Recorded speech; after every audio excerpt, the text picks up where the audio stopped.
你是不是想你娘了？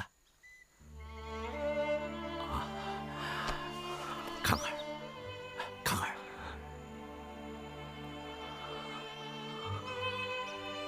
郭靖要报杀父之仇，这半年你不要回中都了。好，好，得听你的。你去过临安了吗，康儿？没去，我把金印弄丢了。你怎么了，康儿？不管你怎么看爹，爹眼下最想去的就是牛家村。我是在那儿认识你娘的，康儿，你我父子一场，不管怎么样，你永远是我的孩子。眼下大晋国不景气，一旦我掌握了大权，我立刻就会灭了南宋。到那个时候，锦绣河山、花花世界，所有的荣华富贵都归你。难道你愿意跟这些宋人在一起过这种苦日子吗？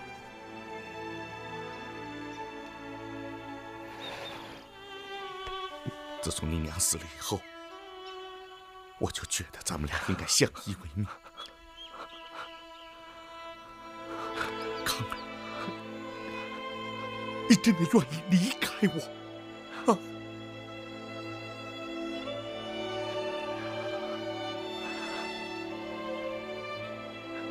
爹，好，康儿，今后咱们俩就相依为命。我做李渊，你做李世民。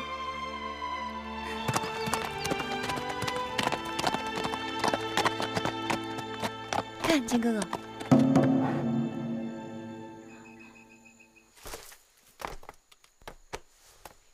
蓉儿，你看，这一定是完颜洪烈那个狗贼的，他们肯定是往这条路上跑了，咱们快点追吧。哎，金哥哥，你想，他怎么会把这么贵重的金盔扔在路上就不管了呢？为什么？他肯定想把我们引到另一条路上去。那我们先搜搜看。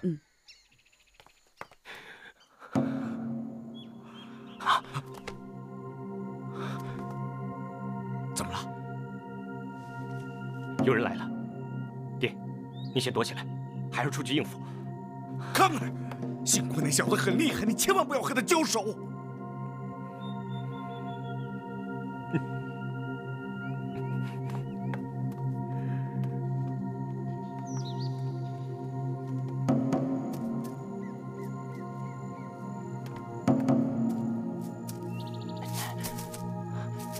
哎，郭大哥，杨兄弟，你怎么会在这儿啊？杨兄弟，蓉儿是杨兄弟，咱们分开以后，我一直在路前面等你，只可惜你一直没有赶上来。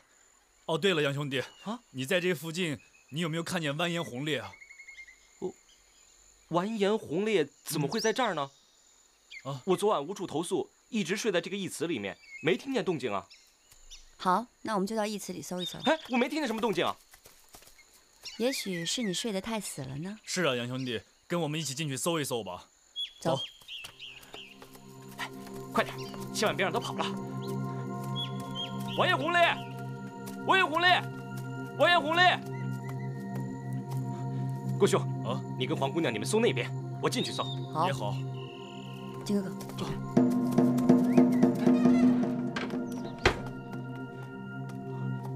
完颜洪烈，你躲到哪儿了？快滚出来！杨康，你喊那么大声，是要告诉完颜洪烈吗？谁要告诉他了？你胡说八道！杨兄弟，你别介意，蓉儿她爱开玩笑的。谁跟他开玩笑了？你别介意，我们找吧。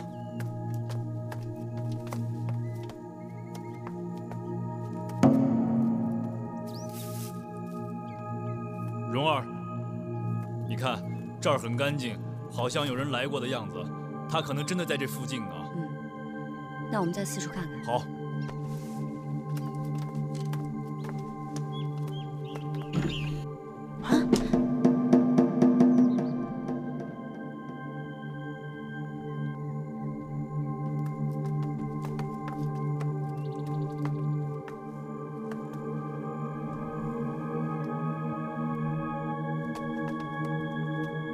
王爷红烈，你往哪儿跑？杨康，你别再搞鬼了。你干什么？蓉儿，他干什么？你别再跟杨兄弟开玩笑了，我们还是赶紧追人吧。我觉得完颜洪烈就藏在这个棺材里边。等一等，你要小心啊！万一里边有鬼呢？好啊，万一里边要是真的有鬼的话，我倒打开看看到底是真鬼还是装神弄鬼。哎，蓉儿，好，穆姐姐，穆姑娘，念慈，念慈，你怎么会躺在这儿呢？念慈怎么会呢？我找你找的好苦啊，念慈。杨康啊，他被点穴了。是啊，啊，穆姑娘，你坐这儿。我是让欧阳克给拿住的。我就知道是他，这个坏蛋最近一直在这儿出现。这小子就爱欺负姑娘，没想到连你也被抓住了，胆子也太大了。念慈，你放心，我一定替你报仇啊！不用了，找欧阳科报仇的事情就交给我们俩了。也好啊。你和穆姐姐就好好说会话吧。走。哎，念慈，你先坐着休息，我去给你弄点吃的啊。弄东西这种事情你怎么会呢？还是交给我吧。金哥哥，你来帮忙。哦，对了，杨兄弟，你好好陪陪穆姑娘吧。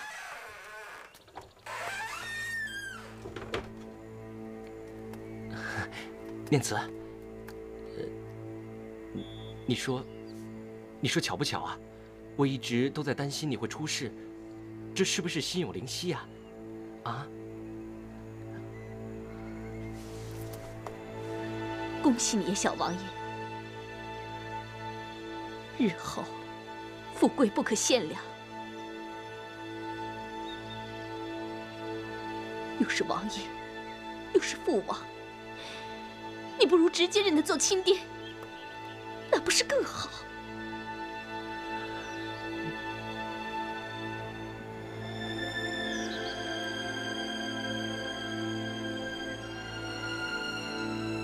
我们还是别去打扰别人，好不好啊？你要是不想去呢，如果待会有什么好听的话，我可不告诉你。我知道，你还是顾念旧情，可能也是认贼作父，你心里一时转不过来，我也无话可说。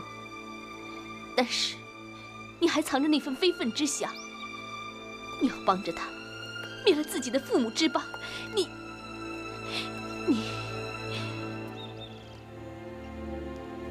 你对得起你死去的爹娘吗？对得起郭大哥吗？对得起我吗？你一直躺在这儿啊，我们说的话，你都听见了。我都听见了。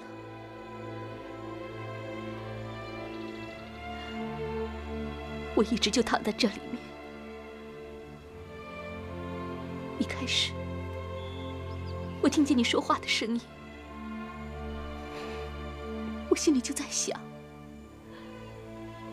杨康，你知道吗？我躺在棺材里面，你快来救我！可是后来，我听到你跟他说话，说的那些话，我恨不得马上就死。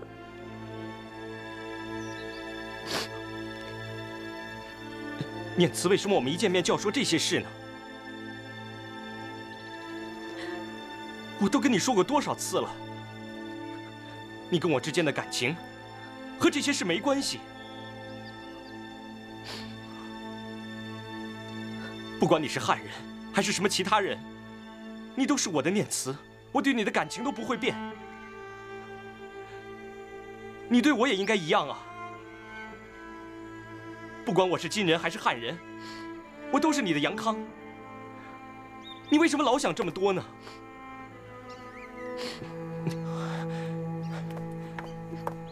我有很多话想跟你说。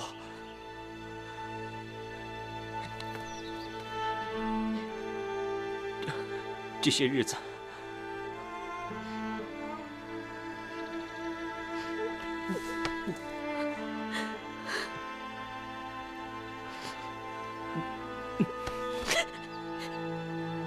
你放开我！你放开我！放开我！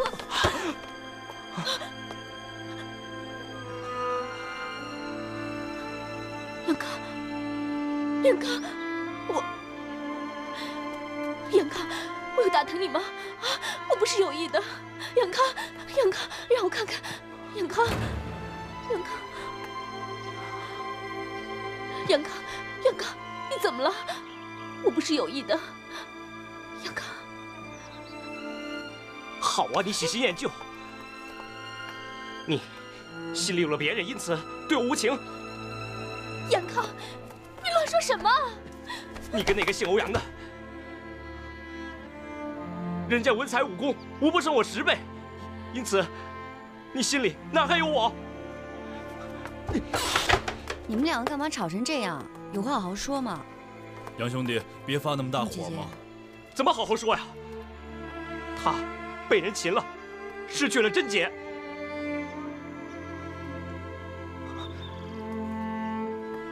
你说什么？我失了贞洁？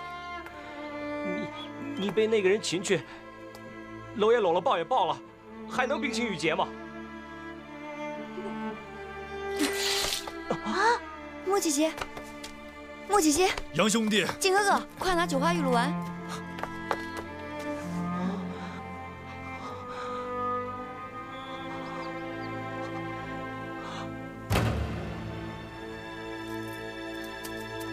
莫姐姐，你没事吧？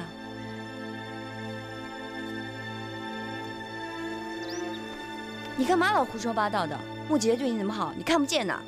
是啊。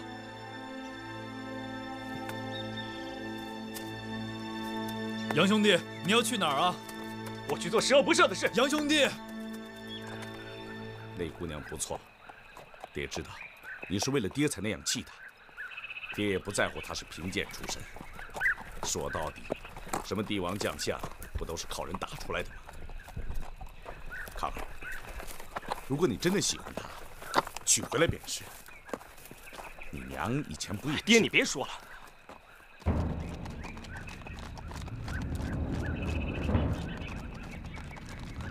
咱们的大队来了。莫姐姐，行了。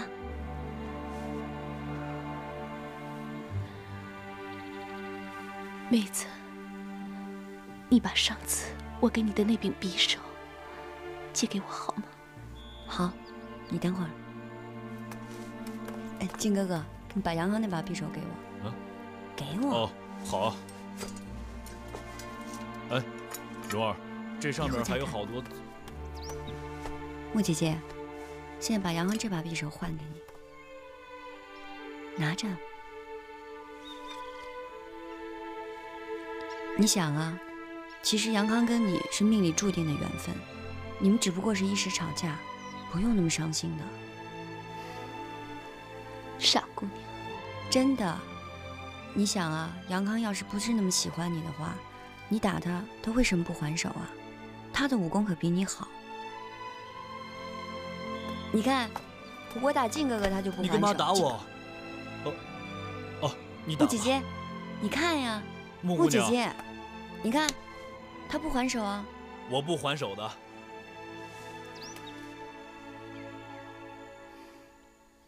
不一样的。你们两个，人也好，命也好，可是我，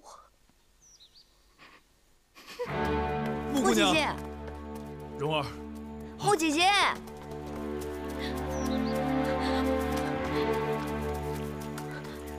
穆姐姐，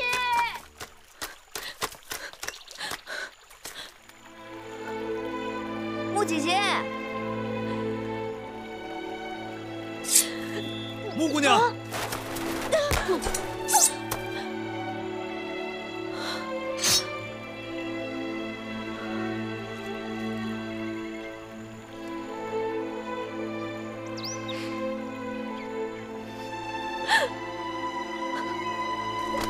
穆姑娘，穆姑娘，穆姐姐。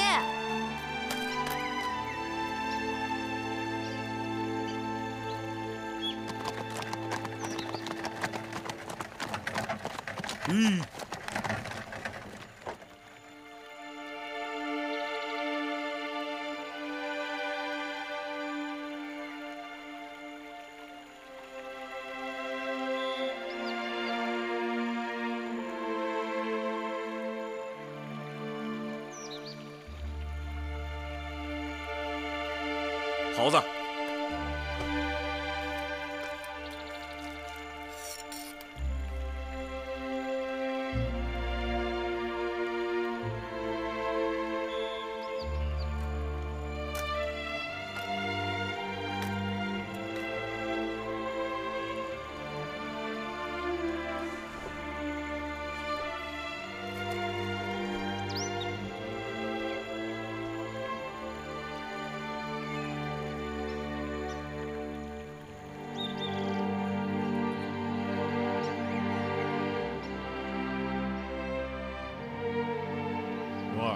桃花岛之约转眼就要到了，我想先去嘉兴跟我6位师傅会合，然后我们再商量商量赴约。我倒有个主意，我们先写封书信去嘉兴，让你6位师傅不要去桃花岛。你先跟我上桃花岛，跟我爹赔个不是。如果不行的话，就再磕几个头。你是不是心里不服气啊？我不是这个意思啊。因为你6位师傅跟我爹见了，只会把事情越弄越糟。蓉儿，你说的有道理啊。我最大的心愿呢，就是不想让我的6位师傅为咱们俩的事儿以身犯险。哎，你不生我6位师傅的气了？他们对你那么好，我干嘛生他们气啊？你以为我真是小妖女啊？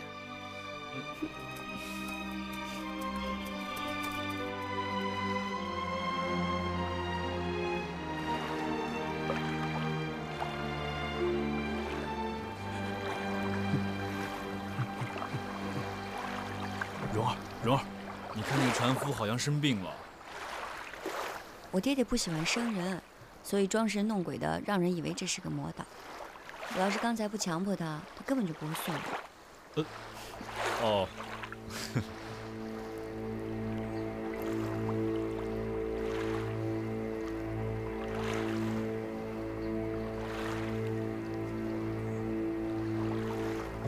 蓉儿，我看见了。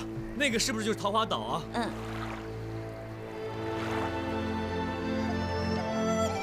哦，原来这就是蓉儿住过的地方啊。哎，金哥哥，以后你也要带我去草原，我也要去看你住过的地方。好。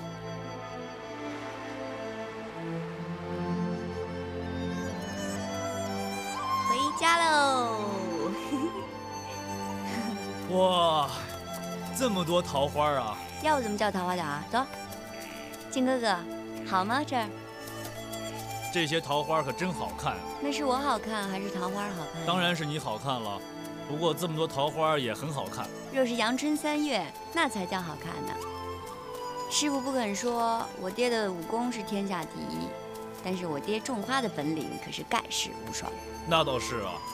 师傅只是爱吃喝，不懂什么好花好木，俗气得很。蓉儿，你在背后说别人坏话，这样可不好。哼，好啊，你骂我，我不理你了。蓉儿，金哥哥，快点追我呀！快追我呀，金哥哥！蓉儿，金哥哥！蓉儿，蓉儿。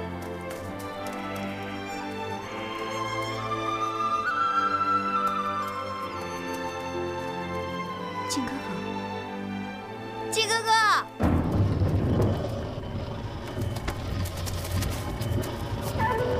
靖哥哥，靖哥哥，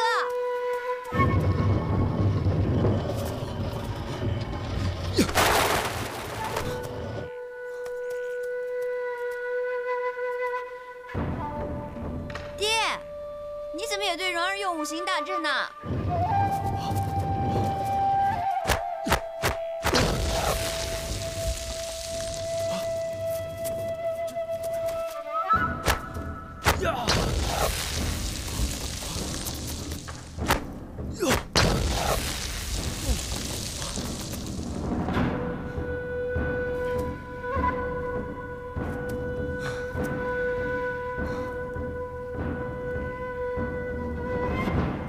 靖哥哥，靖哥哥，爹，你要是再不出声，蓉儿生气了。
来是蓉儿的母亲啊。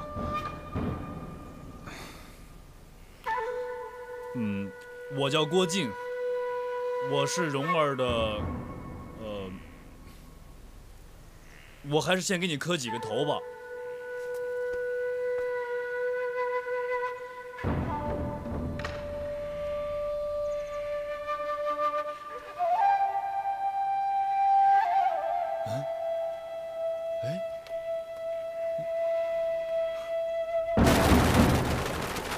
黄老前辈，晚辈郭靖前来领罪了。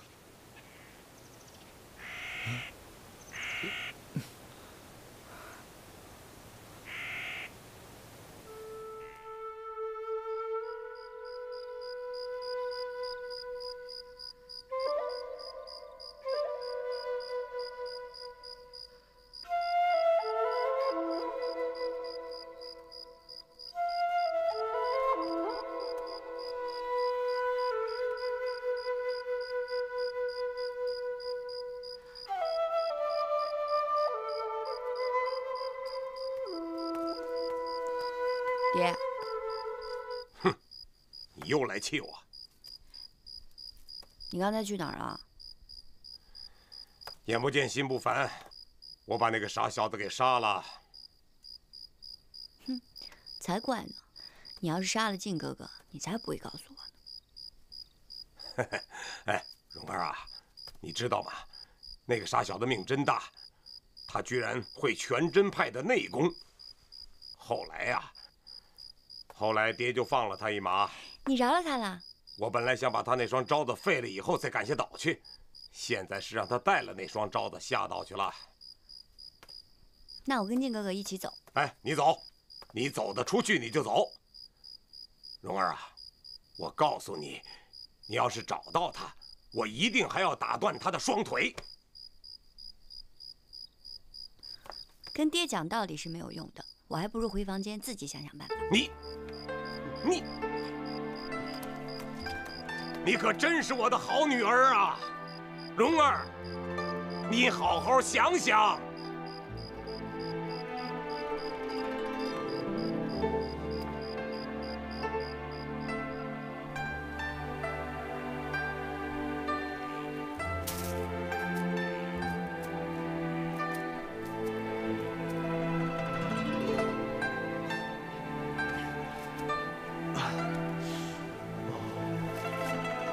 靖哥哥，靖哥哥，靖哥哥！啊，蓉儿，你终于来了，我都快饿死了。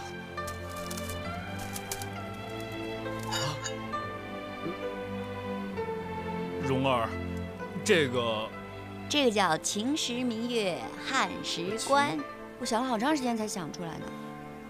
还有没有别的吃的呀？哦，这个叫24孔明月桥，怎么样？意境十足吧？蓉儿啊，有没有馒头啊什么的？难道我做的菜还不如馒头好吃啊？没有啊，我没有说啊。秦时明月汉时关，24孔明月桥，这个应该很好吃的。师傅，师傅，好吃，好吃啊！师傅，你的鸡，小子，亢龙有悔，是这样使的。济公，靖哥哥，啊，你就知道要什么烧鸡馒头的，根本不懂什么叫好花好树，俗气的很。谁说我俗气了？我不就是秦时明月汉时关吗？我很喜欢的，一定很好吃的。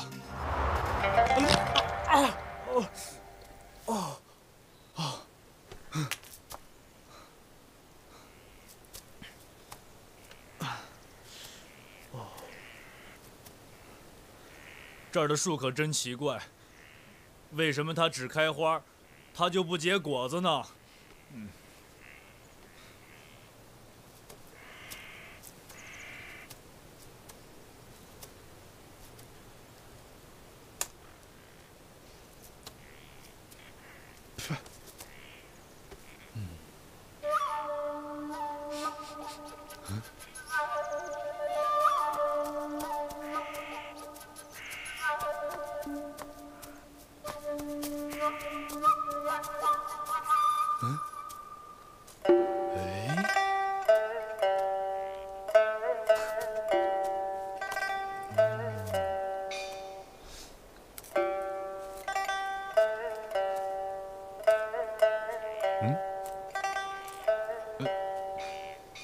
桃花岛主黄老邪。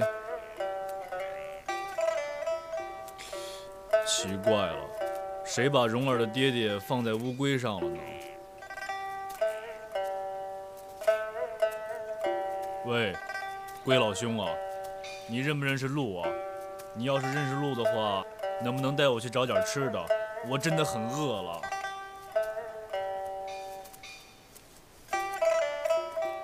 独孤求败，你跑到哪儿去了？赶快答应一声嘛！哎，让我求求你了，黄老邪有什么好玩的？来跟我玩嘛！我扮戏文给你看好不好？哎，独孤求败，今天早饭可做好了，金丝卷子、红烧肉。啊，我忘了你龟孙一年不吃也饿不死啊！啊，不，我是龟孙，我是龟孙，我是。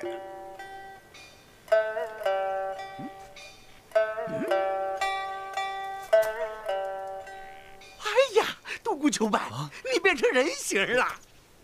我变成人形了。哎，我这样告诉你的，你不记得啦？哎呀，你本来不是人呐，可是你在山洞里陪了我10几年。哎，你的前身是一只金灿灿的小乌龟。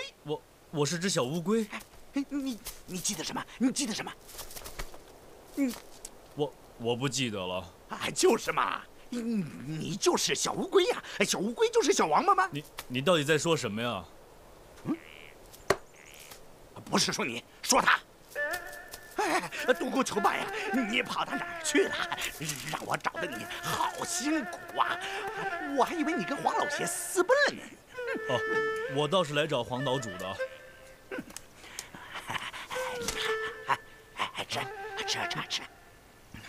吃。前辈，你们好像正在吃东西啊。金丝卷、红烧肉给独孤求败吃的，看见没有？这小子想跟咱们玩，我都不理他。吃吧吃。啊，张嘴。哎，小子，哎，站住！哎，你会不会跟我玩啊？啊？玩什么呀？哎，那可多了。这个啊，比如说啊，你会不会把那个脑袋钻进那个壳里边不出来呀？哎，你会不会跟我比睡觉，谁睡的时间长啊？哎，那个弹弹子会不会啊？哎，别走。想不想吃红烧肉啊？我很想吃的。那这样啊，我就不客气了。小子，你认识黄老邪吗？认识，我就是因为得罪了他，才桃花岛临死的。好，得罪他好啊！你叫什么名字？我叫郭靖。你不骗我吧？我从来不爱撒谎的。来，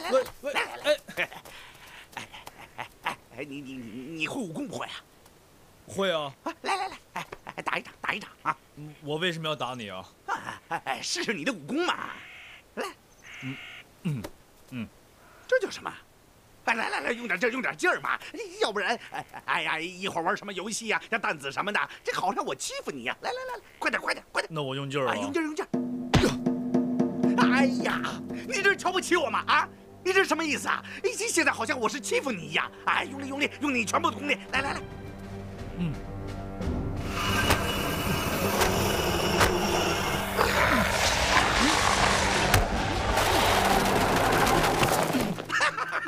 哎呀，好玩！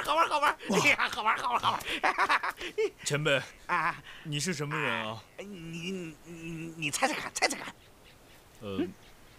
我曾经听人说过，天下武功登峰造极的人一共有5个。全真教王真人已经过世了。七公和黄岛主我曾经见过的。啊，我知道了，你一定是欧阳前辈或者是段王爷。哎呀，不对啊！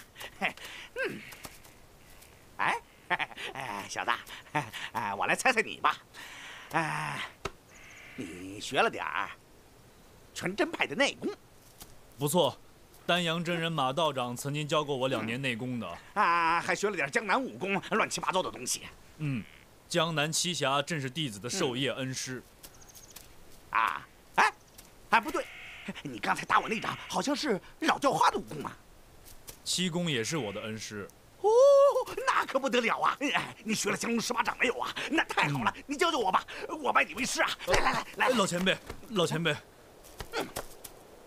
不成，做老叫花的徒孙，不好玩。老前辈，请问你到底是何人呢？我姓周。周伯通。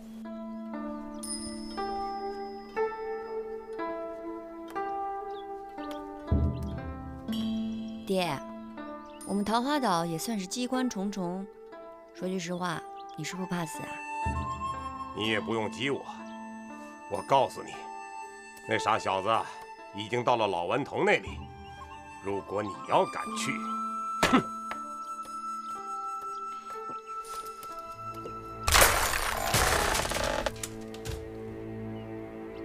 干嘛跟小孩子发那么大脾气啊？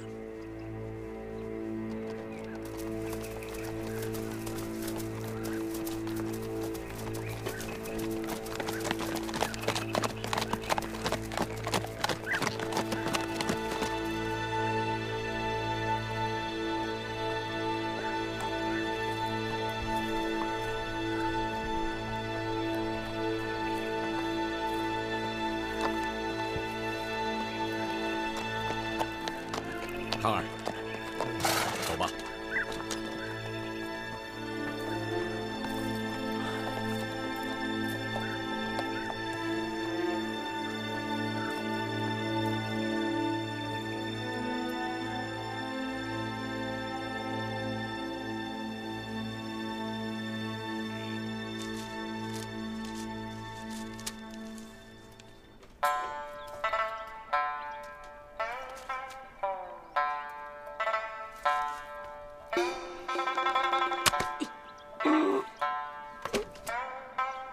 得罪了老全叔，反正你又聋又哑，也不会跟我爹告状的。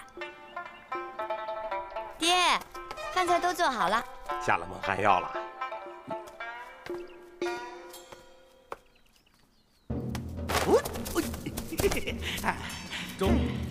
周老前辈，马道长和王道长都是我师傅啊，按理说我应该叫你祖师爷才对啊。我的武功本来都是我师兄传授的，马玉那几个牛鼻子我见了就烦。再说了，我又不是你儿子，你又不是我儿子，还分什么长辈和晚辈呀？小兄弟，我们两个人要不要结拜兄弟啊？当年我跟王重阳结拜的时候，也说要歃血为盟，不过他说这套太江湖气了。不过这会儿上哪儿弄酒去呢？酒来了。也许黄老邪早知道你会来，所以给你多备了一份儿。蓉儿呢？他为什么不来见我？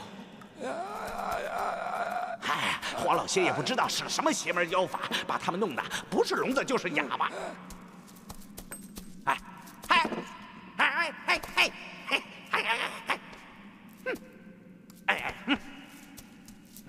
有聋有哑巴。你既然来了桃花岛啊，如果不死的话，你也是这个下场。蓉儿的爹爹怎么会这么残忍呢？哎呀，自然残忍了。我们哥俩在岛上住了10几年了，他经常都来折磨我，可是我从来都没向他认过输。来，这里又有酒又有菜，我们两个人赶快各手指，歃血为盟吧。当年我跟王重阳结拜的时候他也不愿意跟我歃血为盟，说什么太江湖了，推三阻四的。可是终究没有拗过我。来，不太合适吧？哎呀，王重阳是因为武功太高，所以不愿意跟我结拜兄弟呀。难道你的武功还比我高出很多吗？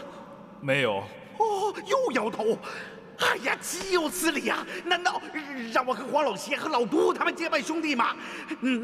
难道要我跟这个又聋又哑的家伙结拜兄弟吗？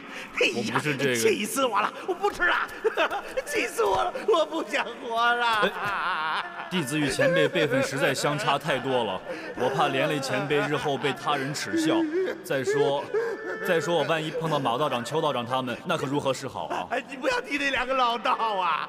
你肯定嫌我太老，不愿意跟我结拜啊！别哭啊！你别哭啊！前辈，你别哭呀！前辈，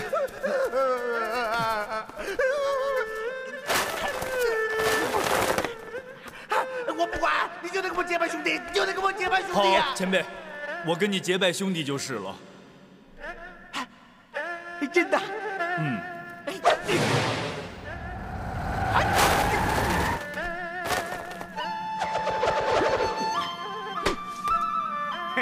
哎，兄弟，来，上来！哦。老顽童周伯通近日与郭靖兄弟义结金兰，日后有福同享，有难同当，有把戏同耍。若违背誓言，让我武功全失，连独孤求败都打不过。哦，郭靖今日与周大哥义结金兰，有福同享，有难同当。若是有把戏同耍，这很重要的，怎么能忘了呢？哦，若是有把戏同耍，若违背此约，势必连独孤求败，就连独孤求败都打不过。好，哎，这回就好了。哎，哑巴，给我们弄点酒来，哑巴。哑巴。周大哥，他不是听不见吗？对，他是个聋子。哎呀，你看这黄老邪多小气啊！每次送酒就送那么一点，一喝就没了。可是小姑娘送的酒好喝，酒又好，菜又好。可是最近她怎么不来了呢？那是蓉儿，她是黄岛主的女儿。你认识她？当然了。哎呀，兄弟，这可是大的要不得啊！为什么要不得？我很喜欢她的，我准备这一辈子和她厮守在一起的，有什么要不得的？好，这个事情咱们回头再说。兄弟，这样。你讲讲你的故事好不好？你是怎么得罪黄老邪的？又怎么到这儿来的？我小时候呢不太懂事，就赐死了黄岛主的大弟子。后来他跟我为难，我答应他1个月内到桃花岛来领死，我就来了。周大哥，兄弟，你这个故事讲的不怎么样啊！讲故事要生动，要生动啊！这样，我给你讲个故事好不好？好。你听过《九阴真经》的故事吗？《九阴真经》，我听过的，说上边记载了很多阴毒的武功的。这个故事啊，得慢慢说才好听啊。想当年是大雪封住了华山的绝顶啊，东邪西毒南帝北丐中神通，他们在华山绝顶上比武论剑，打的是七天七夜啊。最后他们几个人都败在我师兄王重阳的手上了。我师兄是天下第一啊！我知道，这个就叫华山论剑。对，兄弟，那你知道他们为什么比武吗？这个我就不知道了。还是为了一部经书啊！《九阴真经》。在政和年间，有一个叫黄山的文人，他从这个道藏书中悟出了一种武功啊，武功一下子高得不得了啊！有一次，皇上让他去剿灭这个邪门歪道啊，结果他一口气杀了那些邪门歪道的什么长老啊、护法啊、使者一大堆。可是这些人中有很多都是名门正派的弟子啊，所以他们又约了他们的师兄、师姐、师弟、师妹、师伯、师姨、师干妈什么的一大堆。后来这些人又约了其他门派的师兄、师姐、师弟、师妹、师姨夫、师干妈。我说到哪儿了？师干妈。于是这场厮杀就开始了。他的妻儿父母全都被杀死了，他自己就跑到一个绝顶无人的地方，研究敌人的招数，以求将来报仇雪恨。那后来呢？可是等他把招数都研究出来，他发现所有的仇敌都老死了，他自己也老了。但是他不愿意浪费自己这番心血，将这些招数心法写成了上下2本书。那是什么？不知道。《九阴真经》。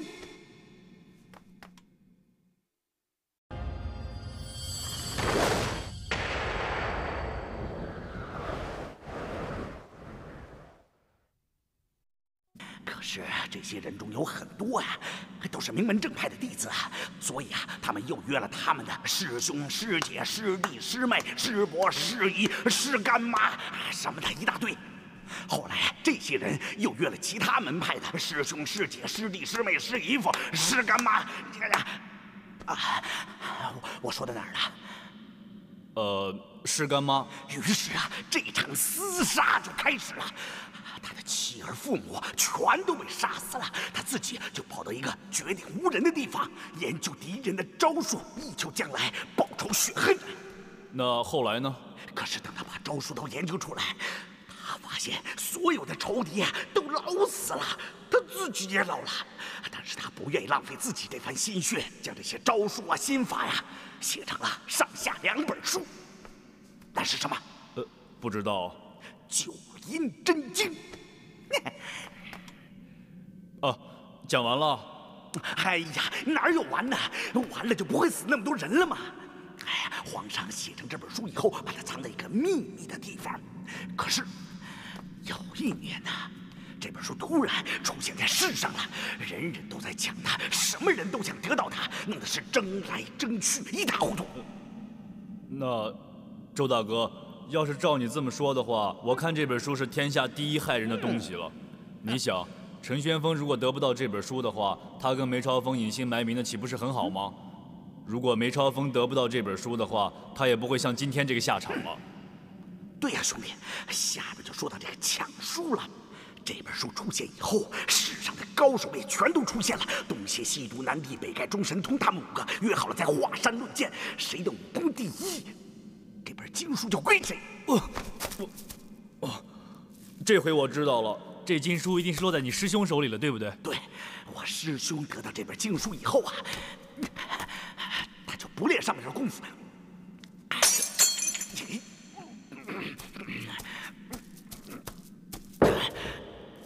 他把经书藏在这个石板的下面，往上一坐，就再也不起来了。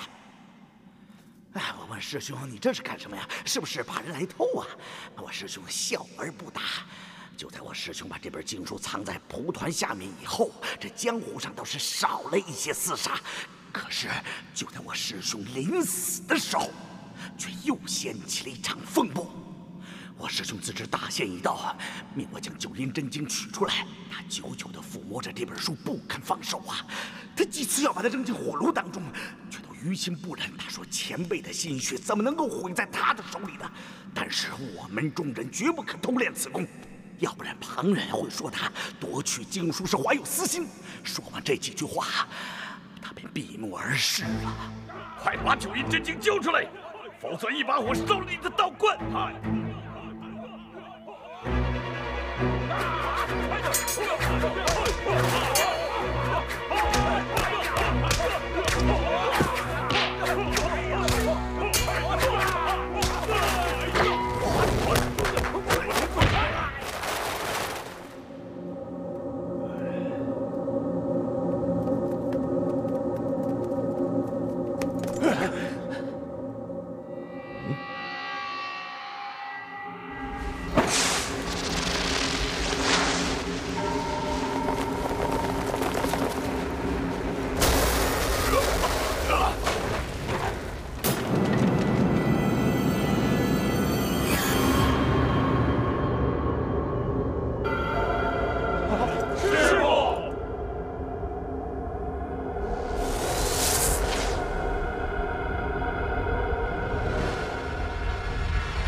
师兄已经料定西毒待他一死必来抢夺经书，因此以上乘气功闭气装死，等欧阳锋一来，一招将他制住。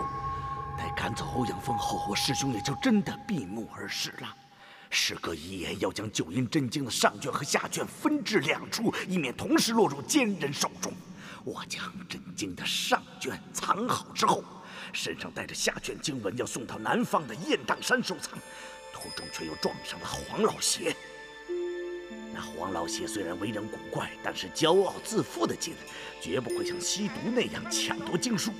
可那次糟就糟在他的新婚夫人正好和他在一起。那便是蓉儿的妈妈了。黄老邪那时满面春风，说是新婚燕尔。我想黄老邪聪明一世，糊涂一时，讨老婆有什么好？便取笑他几句。黄老邪倒不生气，反请我喝酒。我说去师哥假死复活击中欧阳锋的情形。黄老邪的妻子听了，求我借经书一观。哎呀，什么经书啊，值得这么抢来抢去的？我倒是想瞧上一瞧。我的爱妻呀，当真全然不会武功，她就是年纪轻，喜欢新鲜的玩意儿。哎，你把那经书给她瞧一瞧，她有什么关系？我黄药师，要是向你的经书上瞟上一眼，我就把这双眼珠子挖出来给你。哈哈哈哈哈！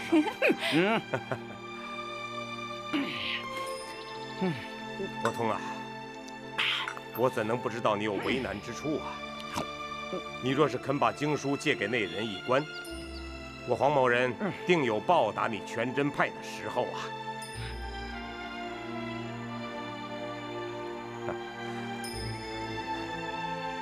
如若不肯，也只得由你了。啊，谁让我黄药师和你周伯通有交情呢？只是我跟王重阳的徒子徒孙却是没有交情的。什么？黄老邪，你要是心里有气啊，你就找我老顽童处好了。找我那个小辈，那算什么？以大欺小，耍无赖吗？你耍无赖，耍得过我老顽童吗？来，咱来比划比划。来，不，周大哥，周大哥，你总爱胡闹调皮，大家可别闹得伤了和气。我看呀，咱们还是玩点别的吧。你那宝贝经书啊，我也不瞧了。看来呀，这九阴真经是给那姓欧阳的抢去了。周大哥拿不出来，你又何必苦苦逼他呢？让他失了面子啊！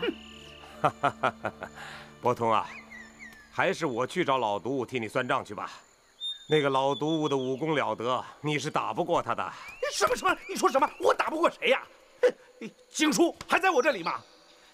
本来嘛，这经书给嫂子看一看也是可以的。可是你们不能说老顽童守不住这经书。不行，咱俩还得比划比划。来，哎呀，周大哥，来，伯通，这比武你可说比腻了啊！我也怕伤了咱们之间的和气呀。这样，你我之间，咱们玩一个小孩家的玩意儿，怎么样？哎，好啊！你们俩就比赛打石弹子啊！来，比啊！难道我怕你啊？周大哥，要是你输了，就要把经书借我瞧瞧。要是你赢了，你想要什么呀？你全真教有宝，难道我桃花岛就没有？哎呀，这个好玩。伯通啊，这个好玩。你的武功卓绝呀，自然是用不着这副甲。可是他日，你要是娶了个女顽童，又生下个小顽童，那这副甲对小孩子家那是妙用无穷啊！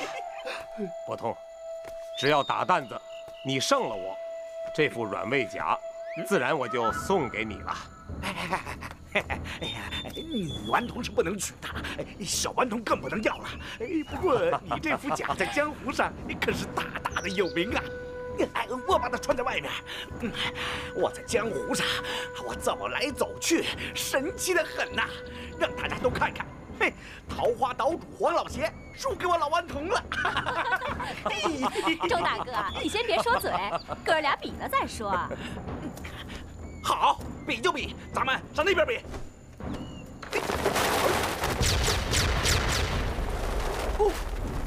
那时候说好，每人9粒石弹，共是18个小洞，谁的9粒石弹先打进洞里，就是谁胜。18个小洞全都是我挖的。那时候我又留心瞧了黄夫人的身形步伐，果然是不会半点武功。当下我想，这回是万无一失，黄老邪等于巴巴的把件宝甲给我送上门来。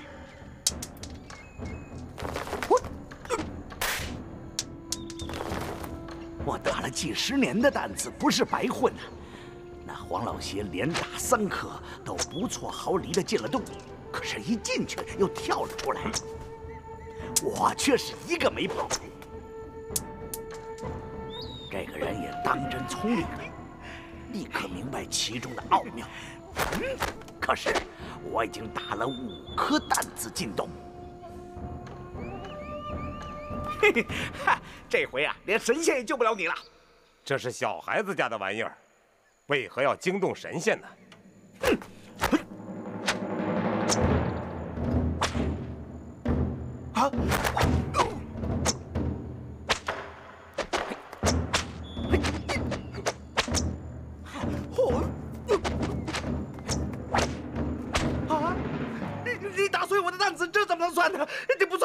算，不跟你们玩了，两口子耍赖皮，我不玩了。哎呀，我说周大哥，这可不辛苦啊！刚才咱不是说的明明白白的，谁的9颗担子先进了洞算谁赢？你混赖呀，那可不成。别说他用担子打碎了你的担子，就算是他硬抢了你的，只要你少1颗担子入洞，终究是你输了。那我就夺。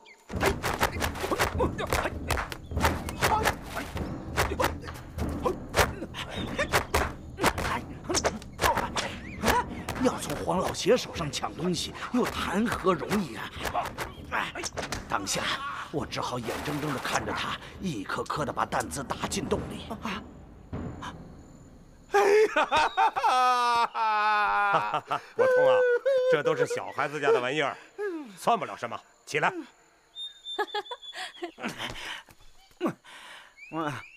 黄家嫂子，老顽童输了，就是输了。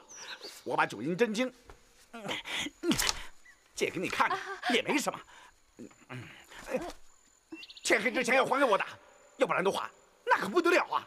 哎呀，周大哥，你号称老顽童，人可不糊涂啊！你怕我刘备借荆州是不是？我就在这坐着瞧瞧，看完了马上还你，也不用等到天黑。哎，你要是不放心啊，就在旁边守着便是了。那好吧。哎，伯通，这当今世上有几个人的武功胜得过你呀？大概3、4个吧。那我黄药师呢？那，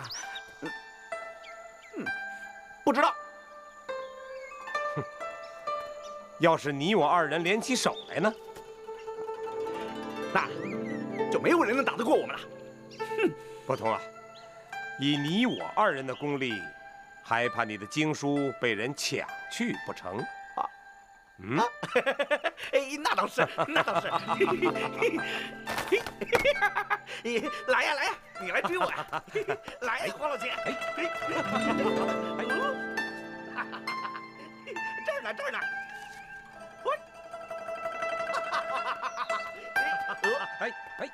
看我抓住你了！你追不上我！来呀！看我抓住你了！这边！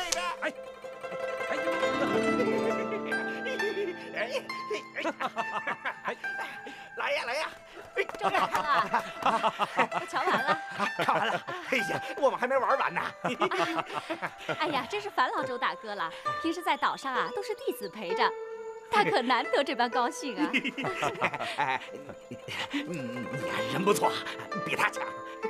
早知道这样的话，我早就到你们桃花岛来喝你们的喜酒了。周大哥，你随时来呀，我们都有好酒相奉。只是，你可上了吸毒的当了。这本啊，不是什么9阴真经。不可能的，这是我师兄留下来的，怎么会有错啊？这模样不错，又有什么用啊？这是欧阳锋把你的经书调了包了，这是一本寻常的武功书。周大哥，这9阴真经的真本是什么样我不知道，可这本书啊，我5岁时就读着玩，我从头到尾都能背得出来。我们江南的孩童19都能熟读。哎，你要是不信呀，我背给你听听。哎呀，我师兄曾经交代过，说我们全真派的弟子都不可以练这上的功夫，因此我又没看过，我怎么知道你背的对错啊？哎呀，周大哥，这真是一本寻常的武功书，江南到处流传的。哎，你又不练其中的武功，瞧瞧又何妨啊？好，你背吧，来。他先是从头到尾流水般的背了下来，我瞧着跟经书上果然是一字不错。我又从中间抽了几段让他来背，不想他也背的是滚瓜烂熟。啊，我想全真派的面子这回可丢大了。周大哥，我背了这么多，你总该信了吧？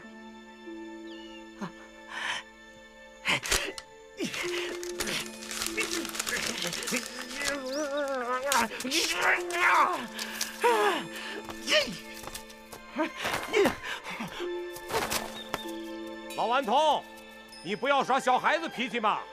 我这副软猬甲就送给你吧。不要了，我这就回家闭门寻虎，练好了功夫找吸毒药叔去。这吸毒如此狡猾，那是非找他算账不可的。可是如果叫了马道长、邱道长他们一起去的话，那声势岂不是大得多吗？哎，那几个牛鼻子有什么用啊？事后又练成了几项别的武功。可是我听江湖上传言，桃花岛门下的黑风双煞练有9阴真经的功夫。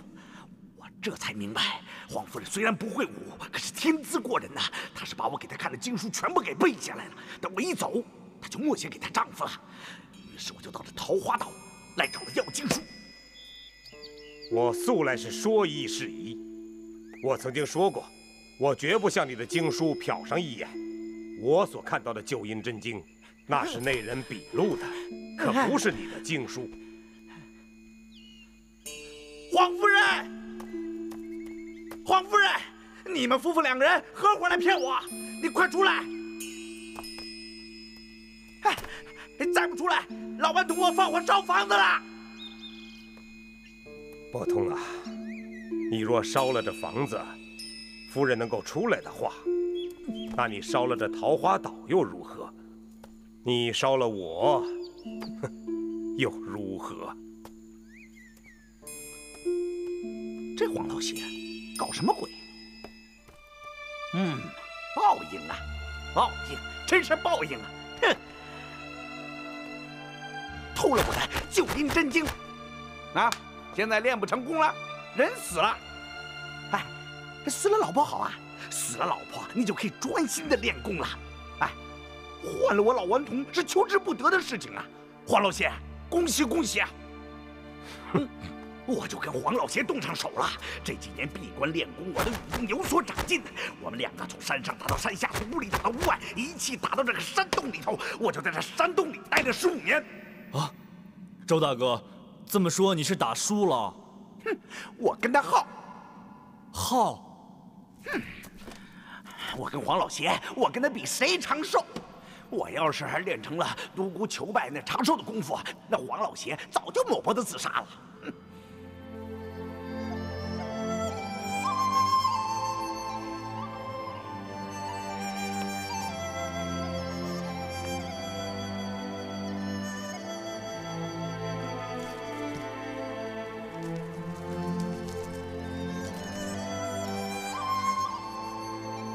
兄弟，今天讲故事讲得真舒服。哎，兄弟，要不咱俩一块去拉屎吧？走吧，哎，一块去拉屎，没准能碰见那个黄老邪，好好抽抽他。周大哥，兄弟不习惯跟别人一块去的，还是周大哥先去。好。哎呀，要是什么时候想出来就出来就好了，不是光是拉屎的时候才能出来就好了。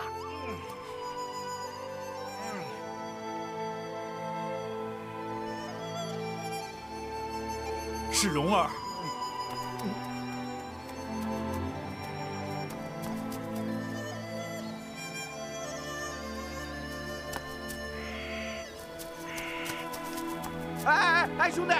哎，兄弟，你上哪儿啊？你得跑那么远呢？哎，你不要像独孤求败一样跑那么远就不回来了。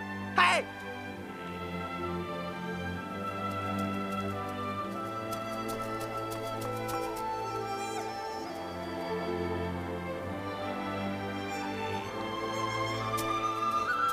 蓉儿，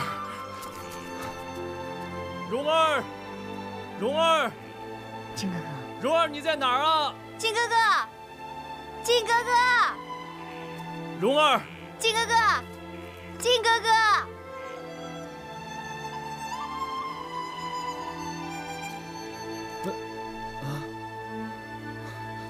爹，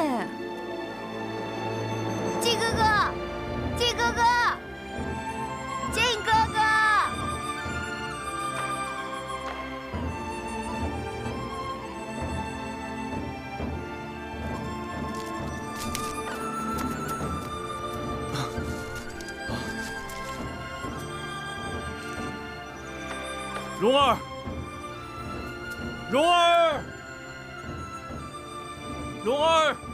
蓉儿，小子，这岛上才叫苦海无边。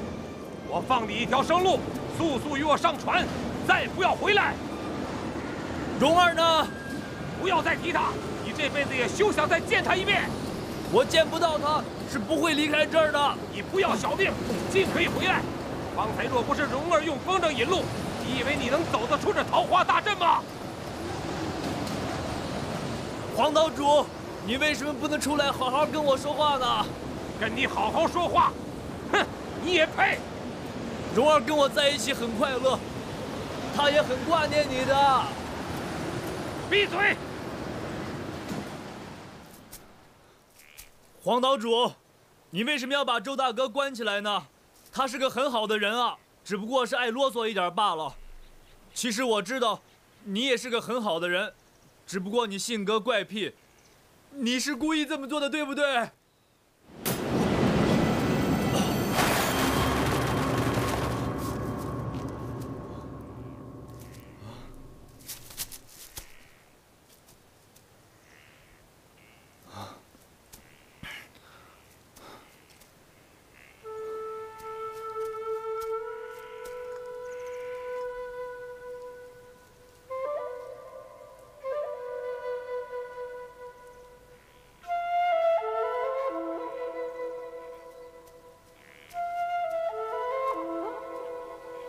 爹，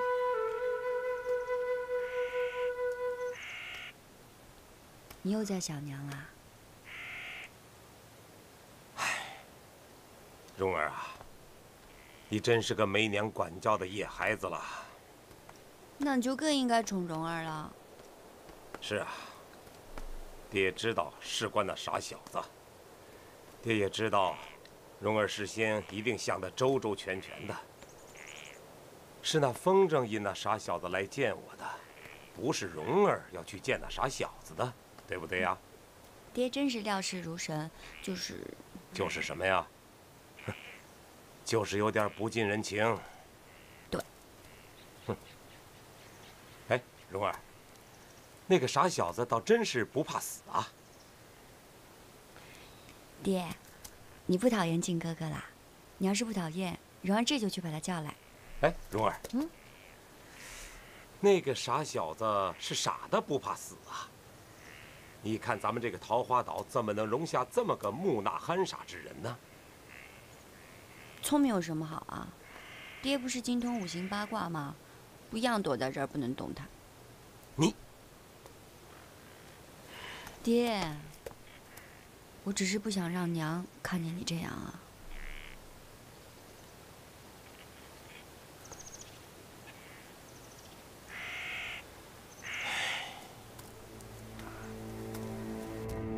独孤求败！哎，独孤求败！独孤求败！嘿，你跑到哪儿去了你？桃花岛上虽然好玩，但是你不能一去就不回来嘛！你不听话，我打死我！嘘，我兄弟回来了，等一下我去看看啊。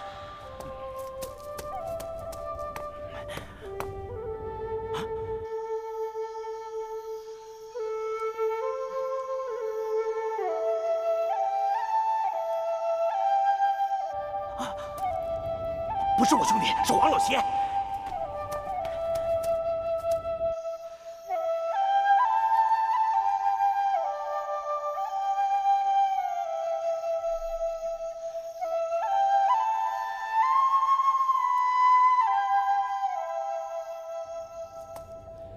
这黄老邪不睡觉，半夜三更的吹什么箫？真是的！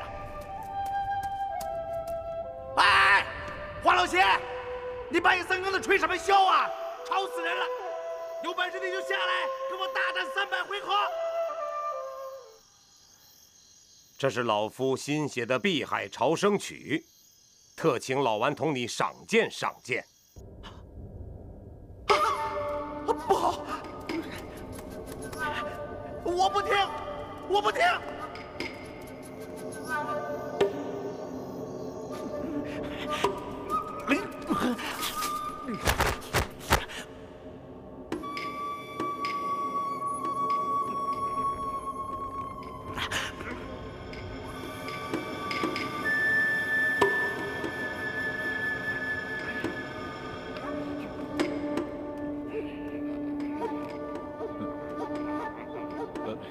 周大哥，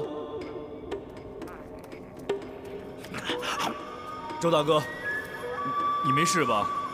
周大哥，周大哥，你是不是在跟我玩啊？你别闹了，你别闹啦！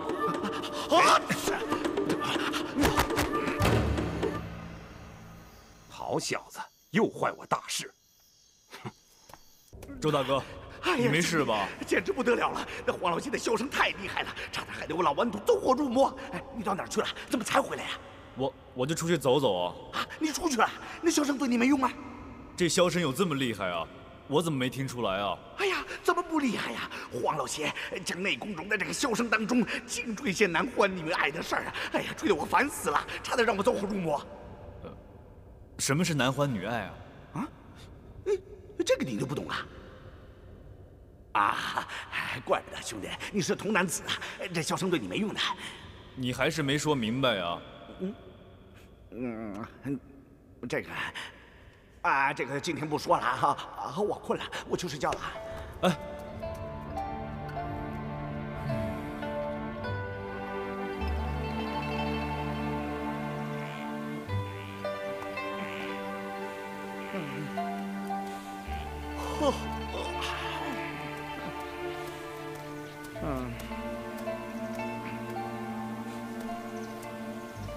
黄老邪，起床啦！爹，看你那个样子，老顽童那儿你没讨到什么便宜吧？蓉儿，爹和老顽童，你到底是想帮谁呀？你。要是爹和那个傻小子呢？那当然是帮爹，还有他。哼，这个丫头，我就知道你这么说。爹呀，你比他武功高出那么多，你跟他打起来相差那么远，岂不让人耻笑啊？这个蓉儿，你去了一趟中原回来，一下就变得油嘴滑舌了。对呀，我就知道爹想知道我在中原发生什么。蓉儿，说给爹听听吧。不说。蓉儿，说给爹听听嘛。好吧。我划船出了桃花岛，就在船上改装了一番。所以上了岸来，我的样子就已经连自己都认不出来。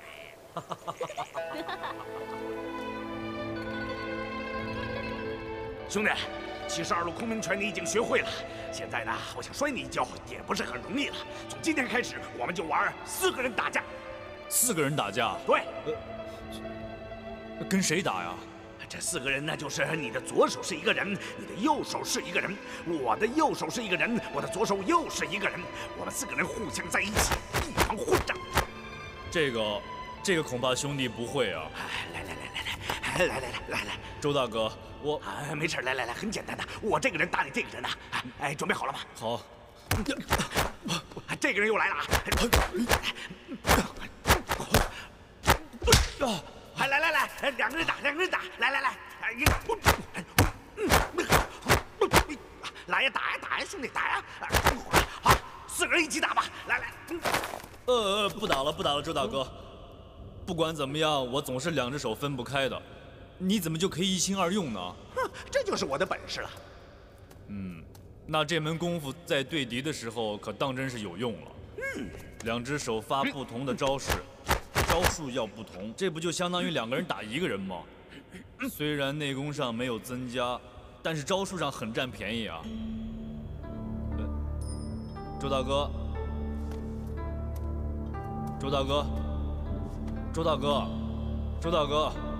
你怎么了？兄弟，我们冲出洞去。周大哥，你是要去解手啊？哎呀，我不大便，我也不小便的，我要出去。我现在不怕黄老邪了。为什么呀？你不是说了吗？一个周伯通打不过黄老邪，2个周伯通还打不过黄老邪吗？切！可是2个周伯通都不知道桃花岛的机关呀。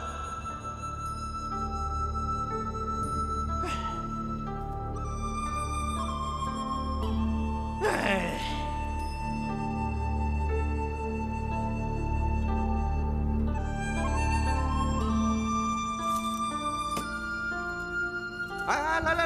给我！回去告诉黄老邪，让他赶快过来跟我比武啊！听见没有？这个缩头乌龟！哎，兄弟，来，是黄老邪送来的馒头啊！哦。嗨，你听见没有啊？明天给我们多送点韭菜来。啊，把这倒。周大哥。哎呀，你快点儿！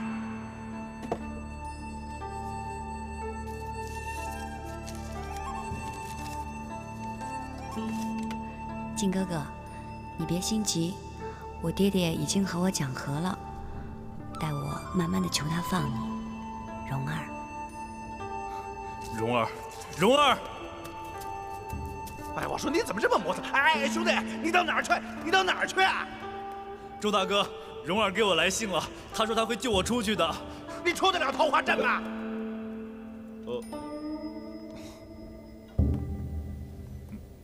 我。哎呀，这个傻兄弟！哎，哑巴，去，让开！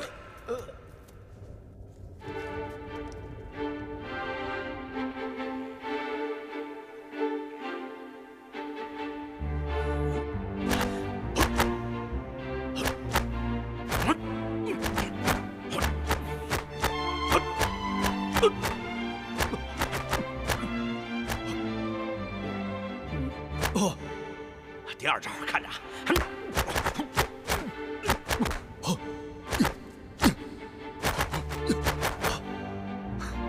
再来，这回不错，再来第三招。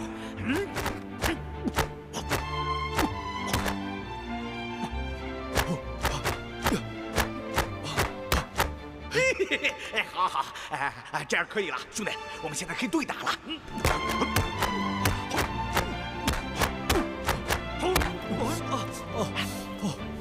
这什么东西啊？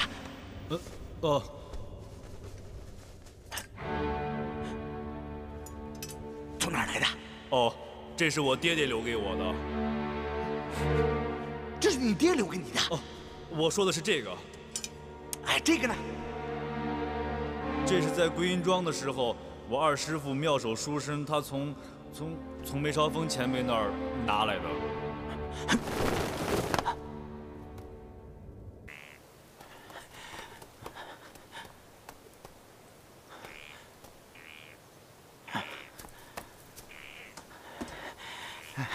独孤求败，你看出来了吧？我身上有个大秘密呀！哎呀，知道这是什么吗？九阴真经啊！哎，你别看这个东西啊，有很多人为它送了命啊！我知道，我师兄他不让我练，可是。你说，那他闲着不也是闲着吗？啊？你说话呀！嘿，你说话呀！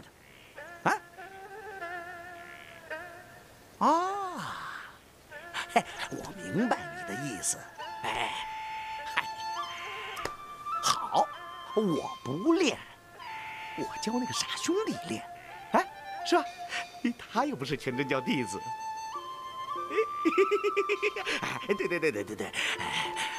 对我那个傻兄弟吧，他特别讨厌九阴真经上的功夫，他说太阴毒了，他不愿意练。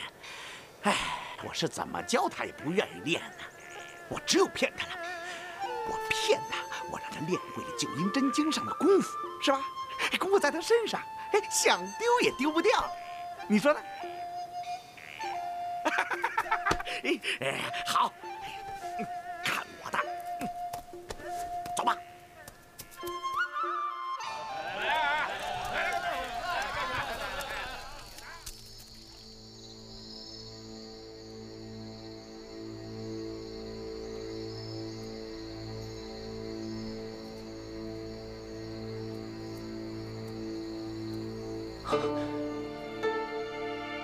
念慈。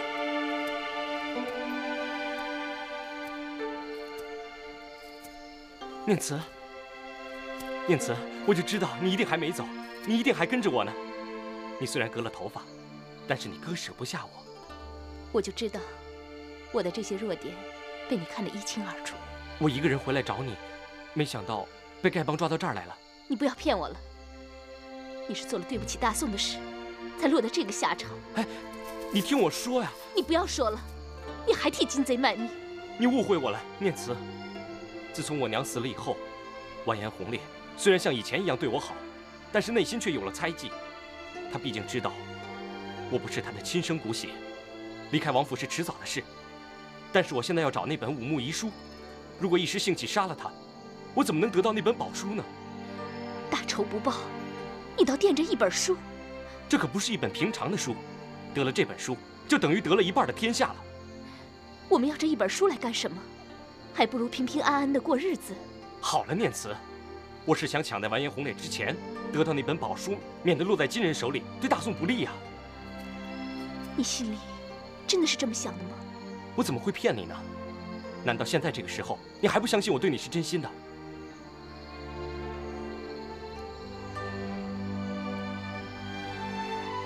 念慈，这次多亏了你救了我，我要怎么才能报答你对我的一片真心呢？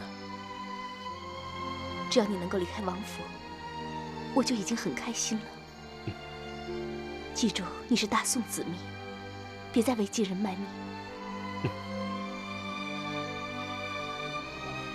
等我办完了事，我就去找你，啊。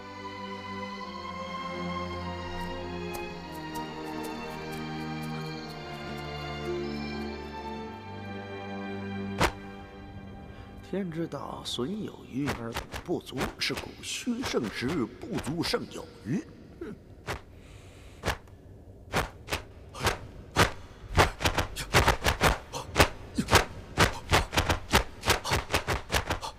人徒之枯作，西斯为尽德之功。殊不知上达之事，圆通定会体用双。周大哥，我说了你可别不高兴啊！啊，你说。我怎么越练越觉得这像梅超风的九阴白骨爪呢？哎呀，这个傻小子，这怎么能跟他的邪门外功相比呢？我这是正宗的神爪功。好了，你不用练了啊，你就背我刚才教你的正宗的内功心法吧。可是我不明白那是什么意思啊！你死记硬背吧。哦，天之道，损有余而补不足，是故虚胜实。不足甚有余，周大哥，下边是什么呀？人徒之枯作，西斯为尽德之功。哦，人徒之枯作，西斯为尽德之功。殊不知上达之事，圆通定会，体用双修。背的还挺准。藏眼神，凝耳运，调鼻息，兼舌气，精化为气，气化为神。周大哥。我又忘了，自己想吧。神化为虚，眼不是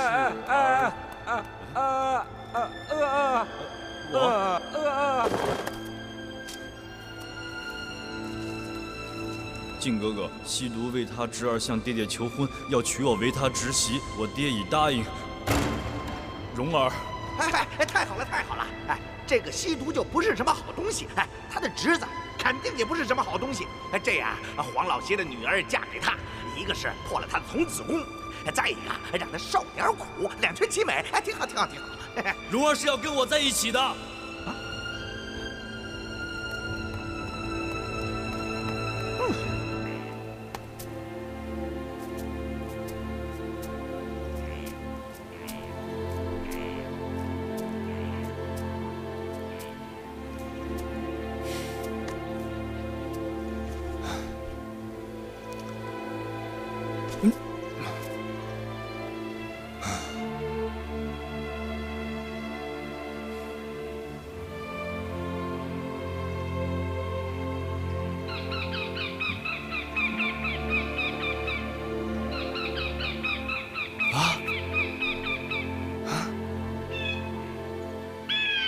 雕儿，喂！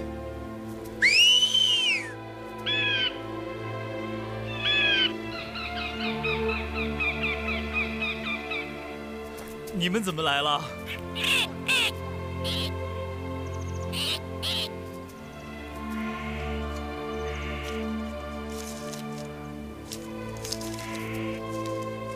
靖哥哥，西毒就要上岛了，我已不能出门。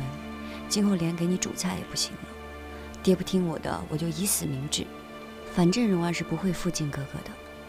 岛上道路古怪，处处陷阱，我爹一定已有防范，你千万不可来找我。切切，蓉儿。蓉儿。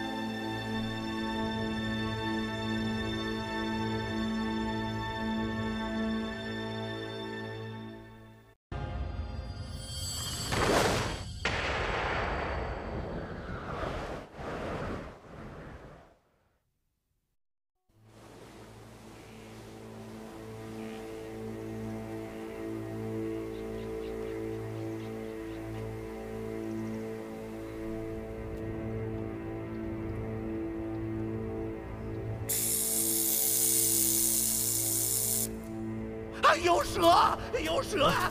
有蛇呀！怎么了，周大哥？有蛇！有蛇！有蛇！啊，遍地都是！啊！不，兄弟，你到洞口看看，你快去洞口看看，那遍地都是啊！好端端的，怎么会有蛇呢？好多蛇呀！我都闻到血腥味了，你快去看看，快去呀！我怎么没闻见呀？快去！哎呀，奇怪了，桃花岛上哪来这么多蛇呀？蛇！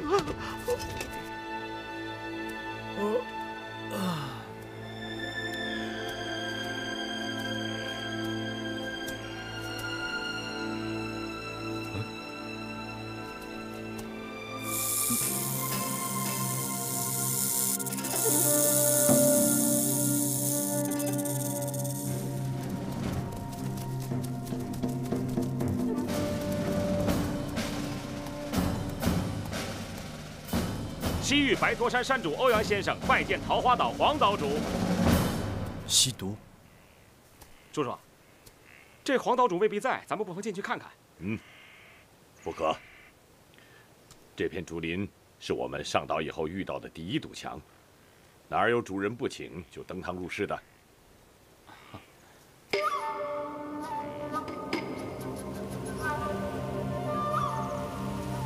他就爱搞这一套。啊，拿钱来。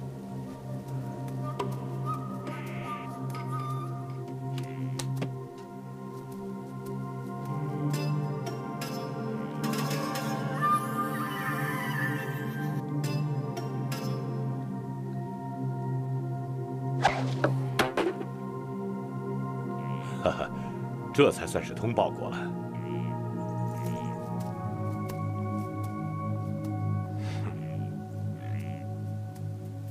姚兄，凤兄久违了。今天我特地带小侄来拜访。见过黄世伯。哎，岂敢呐！咱们林中叙话啊。好，姚兄啊，我给你带了通西地龙丸，它得自西域异兽之体，可以百毒不侵呐。这千里西域不外是酷暑奇寒，哪里有这等逍遥的竹林桃花呀？姚兄在这儿比我多享了20几年的清福啊！我若是享了20几年的清福，那凤兄必定是练了20几年的功夫。怎么样，凤兄，演练几招给我黄某看一看呢？当年我的功夫就不及你，如今更是望尘莫及呀！如果再有华山论剑，恐怕我只能是做壁上观了。有朋自远方来，我自当吹奏一曲。姚兄要是有此雅兴的话，我也带来了助兴礼物。这8名来自西域的美女，都是经过名师的指点，歌舞弹唱样样俱佳。姚兄，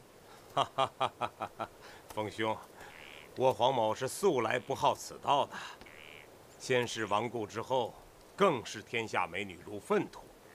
凤兄的一片好心，我黄某实在是不敢拜领啊！不为无聊之事，何以遣有涯之生啊？姚兄痴情不改，未免太认真了吧？哎，凤兄是一生未娶啊，我也知道凤兄不是无情之人，事到深处，尤胜于我。啊，耀兄，不管收与不收，帮兄弟我品评赏鉴一番。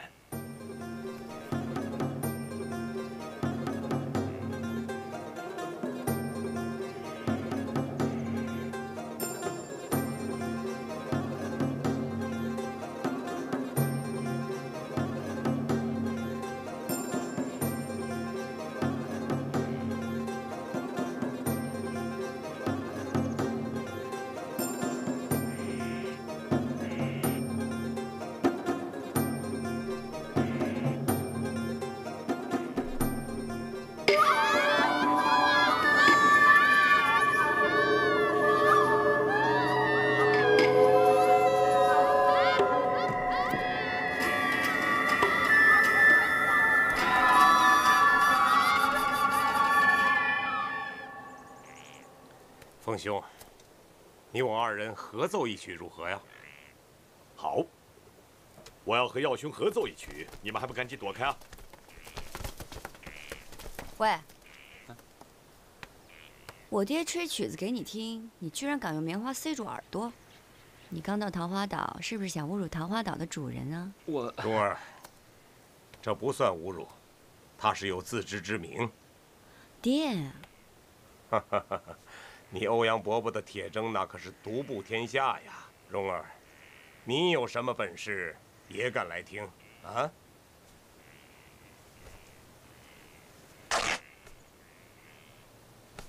哼！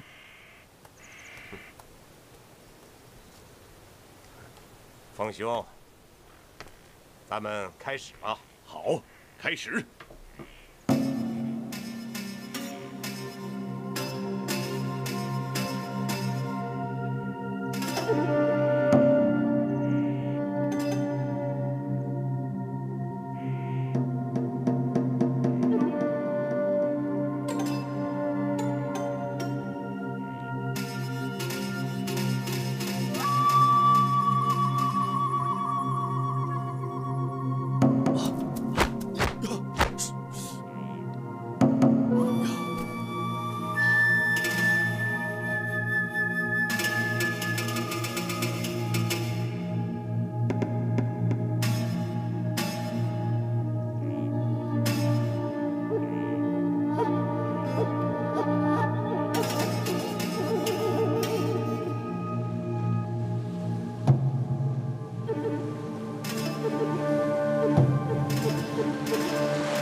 3个人在打架，其中一个肯定是黄老邪。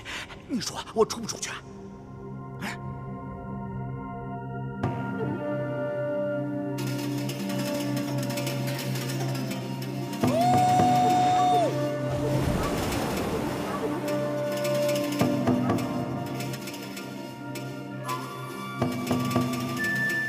现在他们在比内功啊，一会儿就要过招了。这一过招就是几千招啊！我现在出去还来得及啊！你什么意思啊？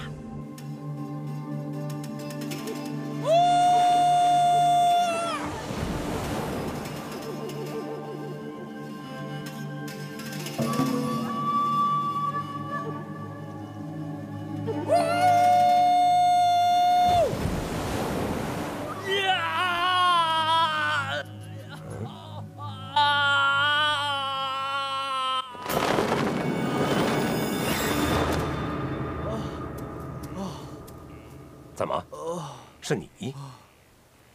跟我来。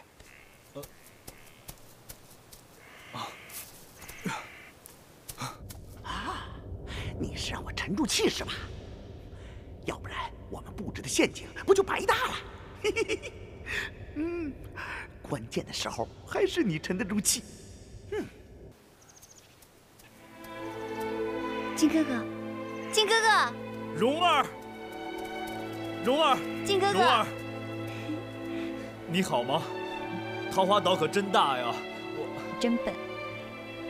走。哎，臭小子，你也来了！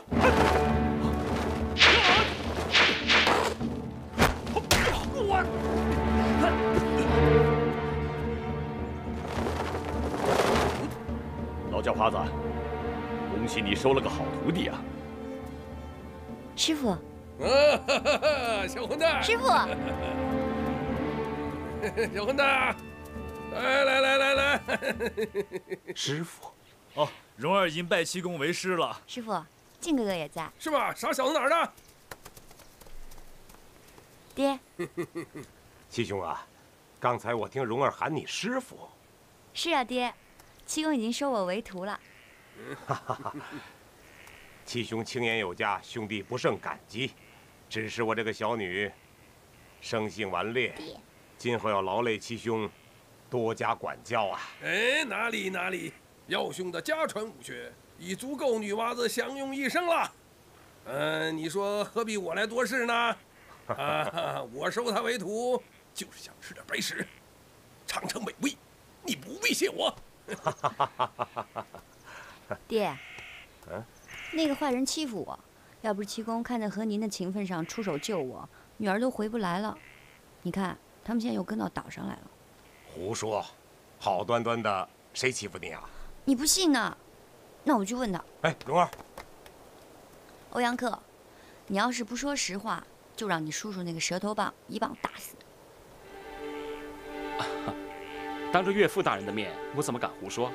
岳父大人，爹，他现在就在胡说。我问你，我们那天在赵王府见过面，对不对？你和沙通天他们一伙联手打我，对不对？哎，那可不是联手啊！不是联手，那就是车轮战。他们一个一个出手打我，都打不过我。后来你就出手了，对不对？当时我一个人孤零零的在院里，我爹也不知道我在哪儿，所以没来救我，对不对？靖哥哥，你知道当时我最想谁吗？我一点都不想我爹，最想我娘了。我娘要是活着的话，就不会出这样的事儿了。爹。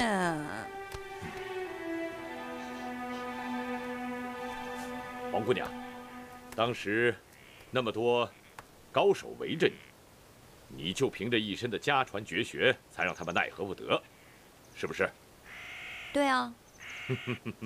我侄儿正是看见姑娘如此的美貌，一身的才艺，才飞鸽传书，一战一战传到白驼山，求我亲自出马，来求这门婚事。耀兄，虽然兄弟我是边陲野汉，但是要我亲自出马来求这门婚事，除了耀兄你，恐怕这世上还没有第二个人。有劳大驾，愧不敢当啊！今日你们二位一同上岛，我黄某甚感荣幸。我来是来求亲的，七兄你来凑什么热闹？七兄最近兴致高得很嘛，居然欺负起我侄儿来了，满天花雨洒金针，你冲的是谁啊？你说呢？欧阳前辈，你怎么能颠倒黑白呢？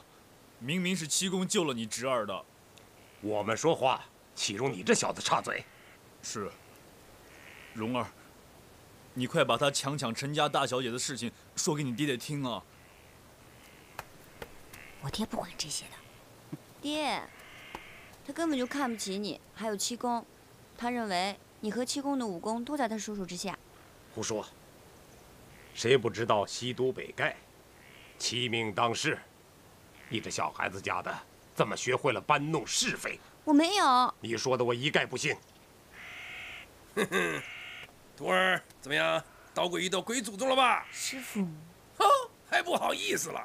啊，七兄，还没请教你的来意呀？我没什么来意，只有一事相求。七兄能向我黄药师开口，我是深感荣幸啊！不论何事，无不从命。好，这可是你说的啊！哎，不是一件小事啊。要是小事，七兄能够大驾光临吗？说吧，水里火里，在所不辞。好，那可是你同意的啊。但我可说了啊，他们两个都是我的徒儿，我很喜欢他们，我觉得他们很般配，给他们提亲来了。啊？哎，你是同意了的。哎，可我你什么你呀？你就在这等着喝喜酒就是了。哦，别忘了带份厚礼来。七兄，耀兄已经将他女儿许给我侄儿了，要送厚礼只有你送我们的份儿啊。哦，感觉一女两嫁呀！既然有父母之命，也得听媒妁之言。我是他们两个的媒人。白驼山媒人来了吗？哼，这门亲事我求了，耀兄也答应了，还要什么媒人？哼，当然要媒人了。不光要媒人，还有一个人没有答应。谁没答应？我老叫花呀！你那个侄儿品行不端，这女娃子要是嫁给他，成天讲打讲杀的啊！你说这是什么滋味啊？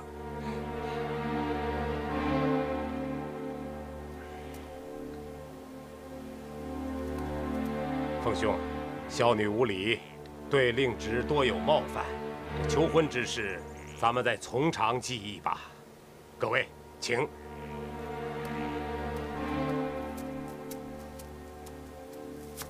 七兄，请。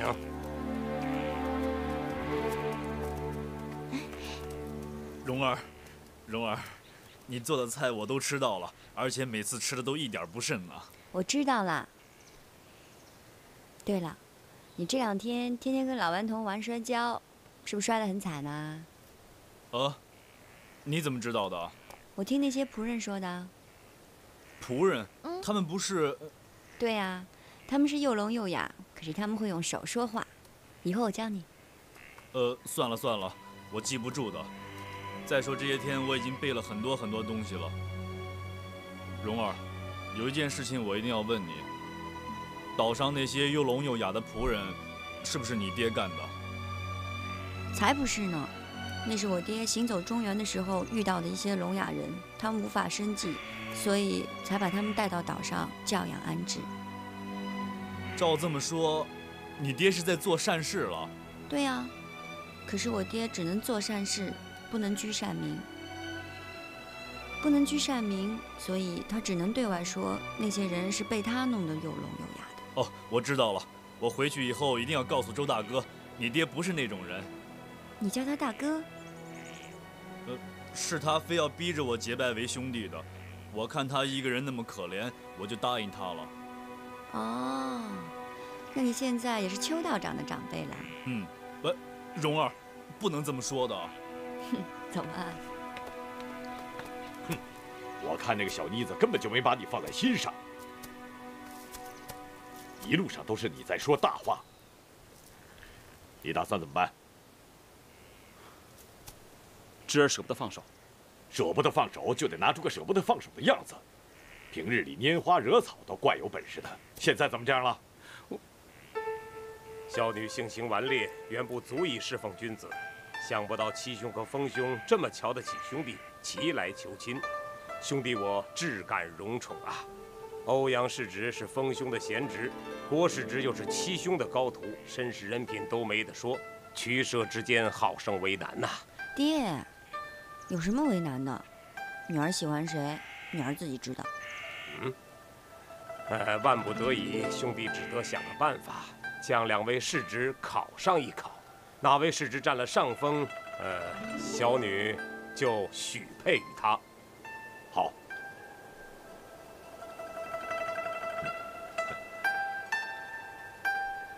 只是拳脚无眼，恐怕死伤难免啊！哎，怎么能伤了两家的和气呢？啊，你我都是习武之人，不比武比什么呢？啊，比禅你比不过我，比毒我毒不过你呀。这样吧，怕伤了他们，咱们老辈替他们比比怎么样啊？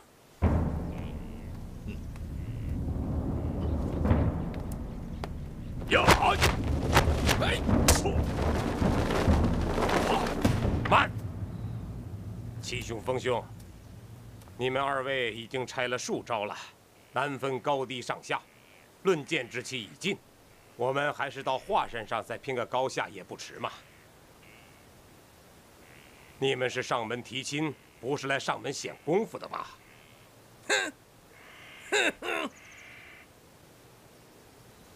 兄弟出3道题目考考两位世侄，胜者自然要照料蓉儿的终身，负者我也不能让他空手而归呀。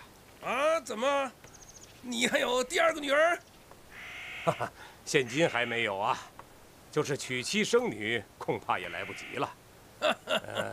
兄弟不才，3教9流、星象医卜之类的杂学也还略知1、2。如果哪位世侄不嫌浅陋，愿意学一学，我当尽心传授。好，就这样。科尔，只要你记着愿赌服输，你就不会给叔叔丢脸。你这句闲话是明显对着我们师徒来的。不妨不妨，要真是拳脚上的功夫，我们愿赌服输，哈哈，愿赌服输。第1道题目是比武。哎，你刚才不是说不比了吗？哈，我不是说让他们2个人比武啊。那你的意思是说，耀兄亲自出手考一考他们的功底？我来考，那难免有偏袒之嫌吧？你本来就偏袒。胡说！我是想请风兄去试郭世侄啊，请七兄去试欧阳世侄。好，这法子想得好，换我就想不出来。哦，小子，来，咱们练练，怎么样？且慢，咱们先得约法3章。第一，2位世侄的内功远不及七兄、风兄，因此咱们就考武功招式，不考内力修为。第二，就在这上面比试，哪位小辈先落了下来，那就输了。第三，如果风兄和七兄出手过重，误伤了2位小辈，那也算输了。哦，那打伤人也算输。他们之中必定有1位是我桃花岛未来的女婿，怎能在一招之下伤了他们呢？哎，是，这样很公平，只要公平就行啊，管他古怪不古怪的呢啊，是不是老杜啊？哎，是不是啊？你说呢？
欧阳兄得罪了。去。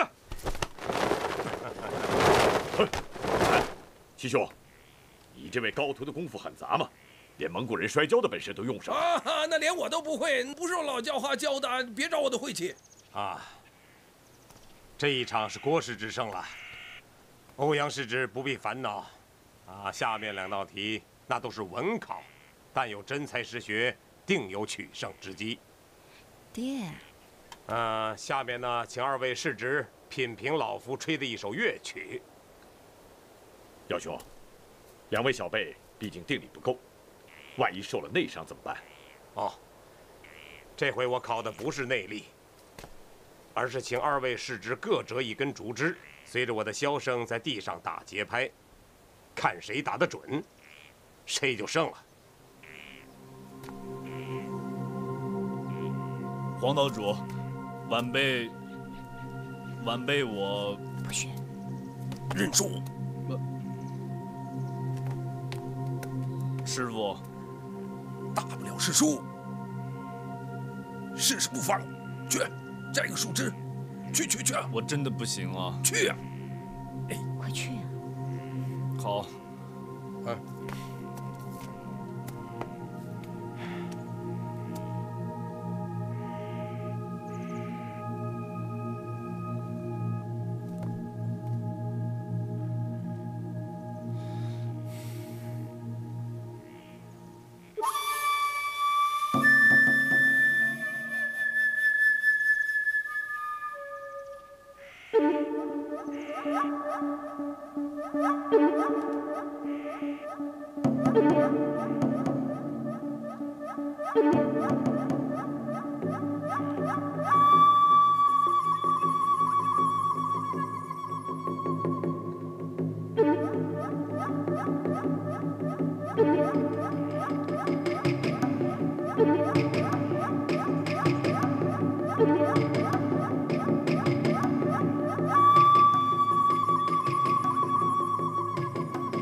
你的本事还真不小啊，黄岛主，晚辈再过得一刻，便再也坚持不住了。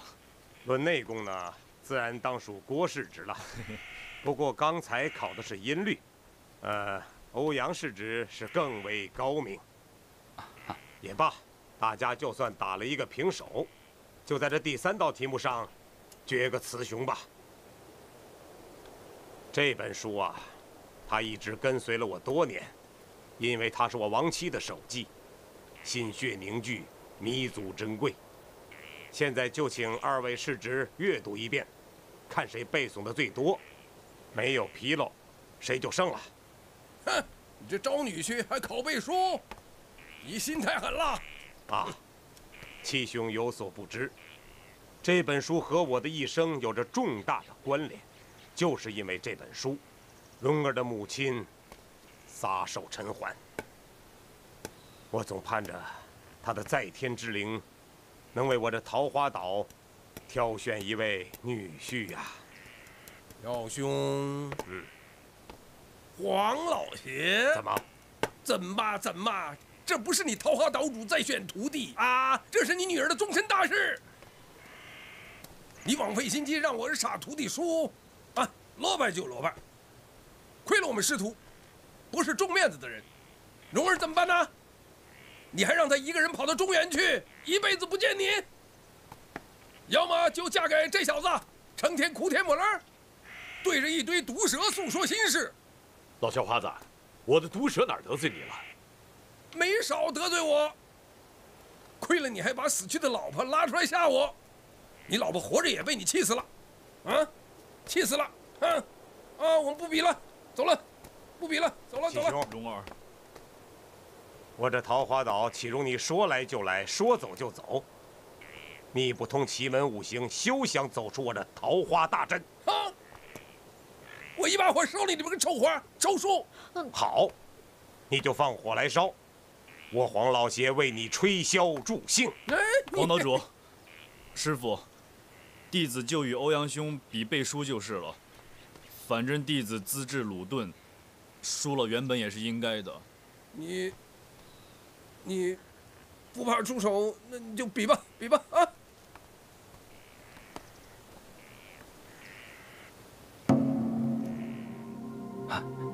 九阴真经。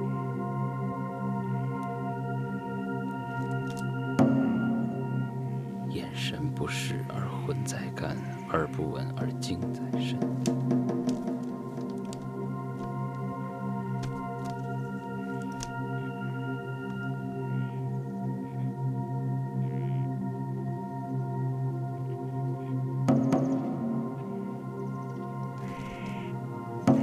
欧阳公子，你还记得穆姑娘吗？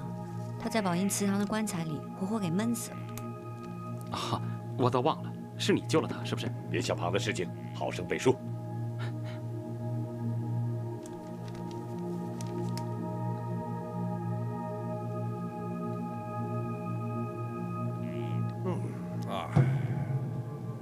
你们哪位先背？我先来。那好，郭师侄，那就请你到林边等候，不要听他背书。遵命。蓉儿，你留下听欧阳师侄背书，不要说我偏心。你本来就偏心，对吧，欧阳公子？啊，其实啊，岳父大人他也不是。哎，对了，我有哪儿好的？你为什么喜欢我呀？妹子，我第一眼见到你就觉着你……那你为什么不在桃花岛多待几天？西域多冷啊！哎，也有不冷的地儿啊。是吗？那你说给我听听。你要是说了，我就知道你是不是在骗我。好，可儿，先背书，别的事情以后再说。哎，师傅，刚才那招叫打岔神功。哼，是打岔神功。天之道，损有余而补不足，是故虚胜实，不足胜有余。精化为气，气化为神，神化为虚。眼神不视而魂在肝，耳不闻而精在肾。人徒之枯坐息思为尽德之功，殊不知上达之事。喂，你背错了。没错啊，没错，蓉儿，不要捣乱。殊不知上达之事，圆通定慧，体用双修。悸动什么呀？这也算背熟了？爹，这简直是蒙人嘛！哎呀，能背这么多，已经是很难为你了。可儿，郭师侄，你来背。金哥哥，你行吗？我尽力吧。那我们还是走吧。哎，蓉儿，不行啊，你爹还等着我背书呢。那反正我死活都不嫁给那个欧阳克。你放心好了。黄岛主，我来背。天之道，损有余而补不足，是故虚胜实，不足胜有余。人徒之枯坐息思为尽德之功，殊不知上达之事，圆通定慧，体用双修，藏眼神，凝耳运，调鼻息，兼舌气，精化为气，气化为神，神化为虚。眼不视而魂在肝，耳不闻而精在肾，舌不抿而神在心，鼻不香而魂在肺。闭嘴！之不动，东魂之木，西魄之精，南神之火，北京之水，中义之土。不要背了。那朝风失落的九阴真经是不是在你手里？没有啊，那天在归阴庄我就没看见。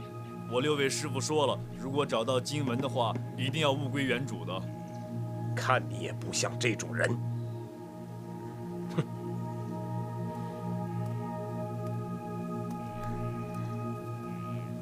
阿恒，你真是有心呐！当初我贪图一卷经文，连累你与我人天永隔，你竟然一点都不怨我。现在你是想拖着少年传给我，对吗？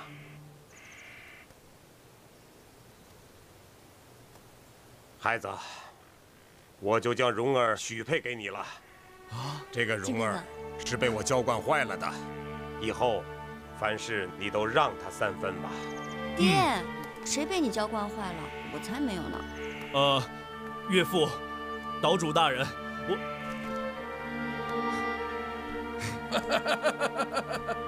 好，傻小子终于开窍了啊！且慢！啊，什么且慢？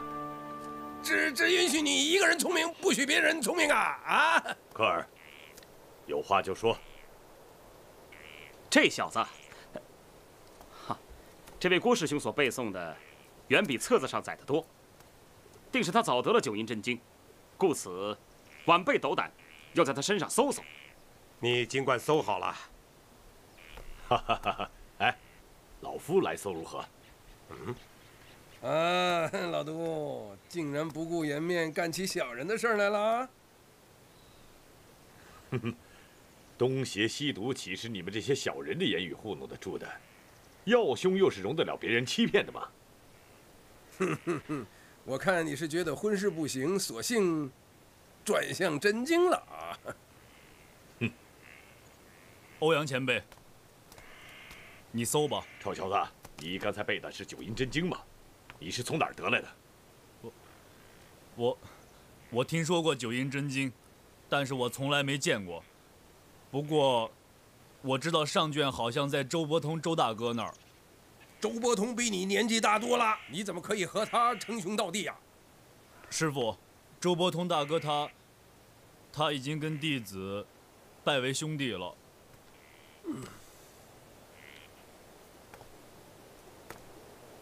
耀兄啊，周伯通一向荒唐，没想到他这么多年了，还是那样。那下卷呢？你刚才背的是下卷吗？下卷被梅超风。梅师姐在太湖边上遗失了，她现下朕奉了岳父大人之命，在四下寻找。待弟子禀明岳父之后，便会去助他一臂之力的。你既然没有见过九阴真经，怎么会背得如此纯熟呢？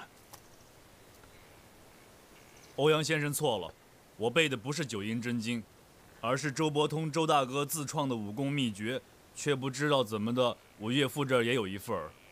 哼，凭周伯通那点修为，他能编出如此深奥的口诀吗？我不知道。静儿，你不要再说了。七兄、凤兄，我们20年没见，今日在桃花岛上大醉一场，如何呀？走，好，走。金哥哥，走。好。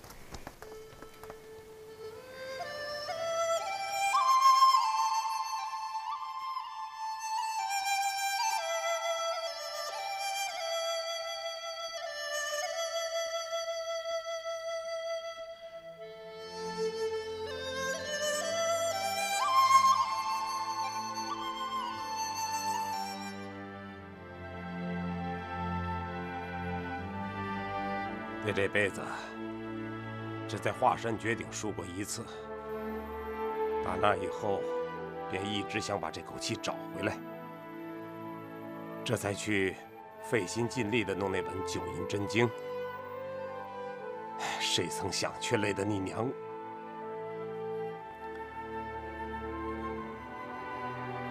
这样也好，我深怕为那本老石子真经。累得你娘在九泉之下也不得安心。那郭靖，人虽傻，却是上天眷顾垂怜之人呐。想来是我女儿确实与他有婚姻之分，才会如此凑巧。爹，我还是第一次听你这么夸靖哥哥呢。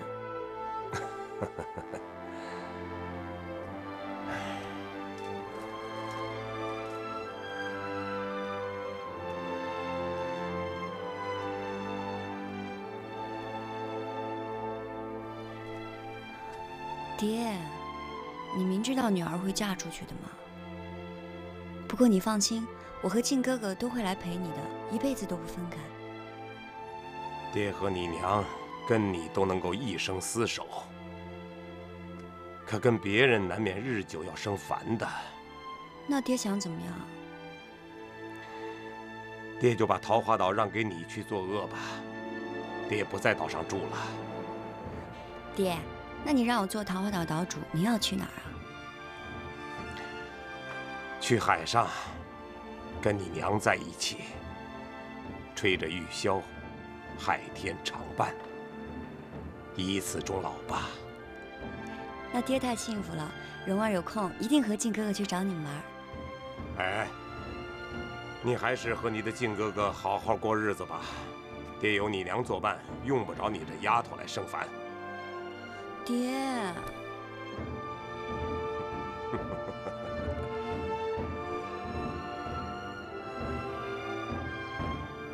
这世上人都说，要饭过3年，给个皇帝也不干。